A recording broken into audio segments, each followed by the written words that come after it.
Психологиялық тест. Сізге ішкі даусыңыз не дейді? Ішкі даусыңыздың үнін есту үшін мына берілген гүлдердің біреуін таңдаңыз. Сіздің ішкі даусыңыз сіздің өмірдегі басты серігіңіз. Біз өмірде қобалжып, немесе сасқалақтап, өзімізге сеніміміз жоғалып кеткен күндерде, егерде өз ішкі даусымызды ести алсақ, жаңадан шешім қабылдап, немесе тыңнан жол тауып кете аламыз. Егерде дәл қазір сізге өз ішкі даусыңыздың ақылға кеңесі қажет болса, онда бүгінгі тест сізге пайдалы болмақ. Олай болса, гүлдің біреуін таңдап көріңіз. Сонымен тест жауаптары. Бірінші гүл. Егерде сіз бірінші гүлді таңдасаңыз, онда ішкі даусыңыз сізге өміріңіздегі қажетсіз нәрселерге және адамдарға пайдасы жоқ құр әңгімеге уақытыңызды кетірмей, тек сізге пайдалы болатын нәрселерге назарыңызды тұрақтатып, өз жолыңызбен жүруге кеңес береді. Басқаларға жағуға тырысуыңызды қойып, өз бақытыңызды табуды ойлаңыз. Өйткені шын бақыт талмай адал еңбек еткенде ғана келеді. Екінші гүл. Тыныштықты бағалаңыз, назарды өзіңізге қойыңыз. Сізді қаншама адамдар қоршап жүргеніне қарамастан, кейде сізге сәл ғана тыныштықпен өз-өзіңізге талдау жасау жетіспейді. Өзіңізді толғандырған сұрақтарыңызға жауап іздеп, жаңа өмір жолыңызды анықтау үшін өзіңізге біраз уақыт бірінші орынға қойыңыз. Бұл сізге өз пайдасын беретіні анық. Үшінші гүл. Сіз қашанда мақсатқа ұмтылған, өте еңбекқор жансыз, алайда өз жолыңыздағы кездескен жақсылықтарды байқамайтын тым өршілдігіңіз де бар.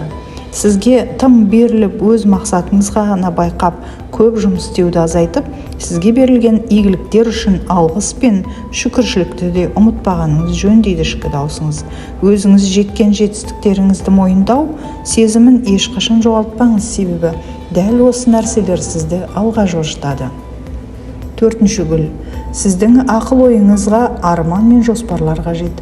Сіз дәл қазіргі болып жатқан оқиғаларға назар қойып үйренгенсіз. Сол себепті көп нәрсені автоматты түрде жасайсыз. Сосын бұл сізге ештеңе әкелмейтінін түсінесіз. Өз ақыл ойыңызды ұйымдастырып, өзіңізді шынайы лайық көретіндей нәрсеге ұмтылыңыз. Біраз армандап көріңіз. Алдыңызға мақсат қойып, тек бір нәтижені ғана ойлап жұмыс істеңіз. Бесінші гүл. Қорқыныш сіздің басты жауыңыз. Сіз өткен шағыңыздағы қателіктеріңізге өзіңізге кедергі жасауына жол бермеңіз. Әр күн сайын мұңайып, өз өміріңізге қанағаттанбаушылықты сезінесіз. Еркіндікке шығыңыз. Бәрін жаңадан бастаудан қорықпаңыз. Бақытты болу үшін жаңа себептер іздестіріңіз. Сіздің өткеніңіз сіздің өміріңізге өз көлеңкесін түсірмеуі керек. Болашақ өмірдегі бақытыңызға кері әсерін тигізбеуі керек. Сізде бұны өзгертуге жетерлік күшіңіз бар. Бұл мүмкіндікті жібермеңіз. Алтыншы гүл. Сіз өте сезімтал және жомарт адамсыз. Өз бақытыңызды өзгелердің бақытты, табысты жүзінен табасыз. Сіз сияқты адамдар әлемде өте аз. Сіз үлкен алғысқа бөленуге лайық адамсыз. Алайда өзіңізге қамқорлық жасауды да ұмытпаңыз. Егерде денсаулығыңыз болмай қалса, біреуге көмектесетіндей халіңіз болмайтыны анық. Сол себепті өз-өзіңізді жақсы көріңіз, өзіңізді қорғаңыз. Сіз өзіңізді жақсы көруге лайық жансыз. Міне достар, тест нәтижелері осындай. Егерде сізге ұнаса, лайк басып, бізге тіркеле отырыңыз. Сіздермен бірге болған пайдалы психология арнасы.